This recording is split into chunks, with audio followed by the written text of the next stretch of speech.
Tak boleh ke muslimah color rambut? Boleh lah. Ini adalah satu fardu kifayah. Kalau kita tak keluarkan yang alternatif yang dijamin halal, suci, orang pakai yang tak halal. Moga Inai Republic semakin dimurahkan rezeki.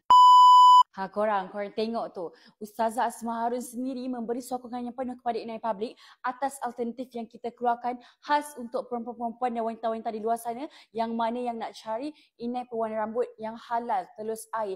Kalau dengan Inai Public ni, korang dah tak perlu risau. Sebab apa? Sebab Inai Public sendiri dah buat ujian secara klinikal dan produk kita ada kelulusan daripada Makmal Harvard yang diiktiraf oleh JAKIM. Kita ada juga ujian daripada Makmal Nexus dan yang paling penting kita ada juga Not KKM dan juga Sirim yang membuktikan produk kita 100% tiada bahan yang terlarang dan juga tiada bahan kimia yang berbahaya. Sekorang jangan risau. Yang mana yang muslimah nak cantik untuk suami, nak menambah kecintaan suami, korang semua boleh cuba Inai pewarna rambut yang kita keluarkan khas untuk semua orang-orang muslim. Jangan risau, jangan ragu-ragu. Cepat tekan beg kuning kita sekarang, cepat klik sekarang.